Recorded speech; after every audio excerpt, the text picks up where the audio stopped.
Hey guys, hamster combat আমাদের ওয়েব3 অপশনে একটি কার্ড লঞ্চ করেছে এবং এই কার্ডটি সাধারণত আমাদের লক অবস্থায় রয়েছে। তো কিভাবে কোনো রকম ঝামেলা ছাড়াই বা রেফার ছাড়াই আপনার কার্ডটি আনলক করবেন এবং আজকে ডেইলি কম্বো টাস্কটি কমপ্লিট করবেন, তো এই ভিডিওর মাধ্যমে জানতে পারবেন। তো গাইস চলুন মূল ভিডিওতে যাওয়া যাক। So let's begin. Come back guys, আপনি যদি আমার মতন হামস্টার কম্বাটে অলরেডি দুইটি কম্বো টাস্ক কমপ্লিট করে ফেলেন এবং তৃতীয় নাম্বার টাস্কটি আমরা কোনো মতে কিন্তু কমপ্লিট করতে পারছি না, কারণ তৃতীয় নাম্বার টাস্কটি আমরা যে কার্ডটি দিয়ে আনলক করব ওই কার্ডটি আমাদের কিন্তু লক অবস্থায় রয়েছে। তো ওই কার্ডটি কীভাবে কোনো রকম ঝামেলা ছাড়াই একদম ইজি মাধ্যমে আনলক করবেন, যদি এই ভিডিওটি ফুল দেখেন তাহলে একদম ইজি মাধ্যমে কার্ডটি আনলক করতে পারবেন।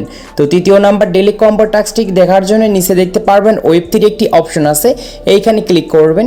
ক্লিক করার পর দেখতে পারবেন আমাদের 4 নাম্বারে যে একটি কার্ড আছে এবং এই কার্ডটি কিন্তু আজকে কিন্তু লঞ্চ করেছে এবং কার্ডটির নাম হচ্ছে লঞ্চ প্যাড। এই কার্ডের পুরো আমরা যতই ক্লিক করি না কেন কার্ডটি কিন্তু আমরা কোনো মতে কিন্তু ওপেন করতে পারবো না। আই থিঙ্ক কার্ডটি কিন্তু আমাদের লক অবস্থায় রয়েছে। তো এই কার্ডটি যদি আমাদের আনলক থাকতো তাহলে এইখানে যে দেখতে পাচ্ছেন তৃতীয় নাম্বার যে আমাদের ডেইলি কম্বো টাস্কটি রয়েছে এটি খুব সুন্দর করে কমপ্লিট করে এখান থেকে 5 মিলিয়ন কয়েন কিন্তু ফ্রিতে নিতে পারতাম। তো এখন আমরা কীভাবে তাহলে এই কার্ডটি আনলক করব?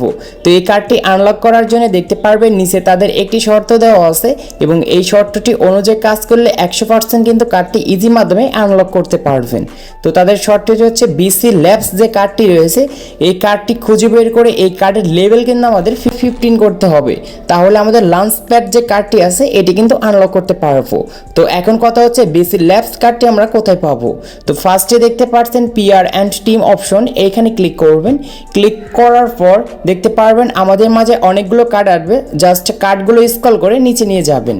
তো নিচে নিয়ে যাওয়ার পর দেখতে পারবেন আমাদের এইখানে কিন্তু সেই কার্ডটি কিন্তু রয়েছে এবং আমি কিন্তু কার্ডটি অলরেডি একটি কিন্তু আপডেট দিয়ে দিয়েছি।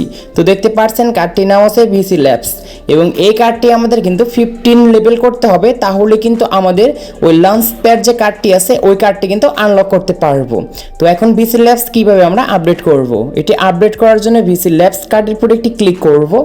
ক্লিক করার পর দেখতে পারবেন নিচে আমাদের এইখানে গো হেড একটি অপশন আছে, জাস্ট এইখানে ক্লিক করব। ক্লিক করার পর আপনাদের সামনে কিন্তু হুবহু কিন্তু এরকম কিন্তু ইন্টারফেসটি ওপেন হবে। এইখানে আমার এরকম দেখাচ্ছে কেন, আপনারা এখন অনেকেই বলবেন যে ভাই আপনার টাইমটা কাউন্ট হচ্ছে কেন?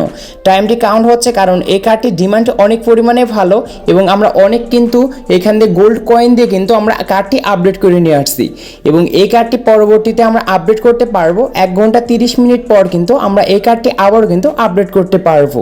জাস্ট কার্ডে ক্লিক করব, নিচে দেখতে পারবেন গো হেড, জাস্ট এইখানে ক্লিক করার পর তারপর আপনাদের কিন্তু 1 ঘন্টা 30 মিনিট পরে কিন্তু আবার কিন্তু আপডেট করে নিতে পারবেন এই কার্ডটি।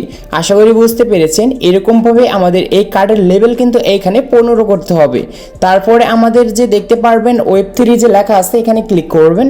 এখন লঞ্চ প্যাড যে কার্ডটি আছে আমাদের 15 লেভেল যদি আমরা ভিসি ল্যাবস যদি করে থাকি কার্ডটি, তাহলে লঞ্চ প্যাড কার্ডটি আনলক হবে। জাস্ট এইখানে ক্লিক করে নিচ থেকে গো হেডে ক্লিক করলে আমাদের আজকের ডেইলি কম্বো টাস্কটি কিন্তু কমপ্লিট হয়ে যাবে আর আমরা এইখান থেকে ক্লিক করে 5 মিলিয়ন কয়েন কিন্তু ফ্রিতে নিতে পারবো। আশা করি ভিডিওটা দেখে আপনাদেরকে আমি বোঝাতে পেরেছি বা আপনাদের হেল্পফুল হয়েছে। তাই ভিডিওটি ভালো লাগলে অবশ্যই লাইক করবেন এবং চ্যানেলে নতুন হলে চ্যানেলটি সাবস্ক্রাইব করে পাশে থাকা বেল আইকনটি প্রেস করবেন। তো সবাই ভালো থাকুন এন্ড সুস্থ থাকুন।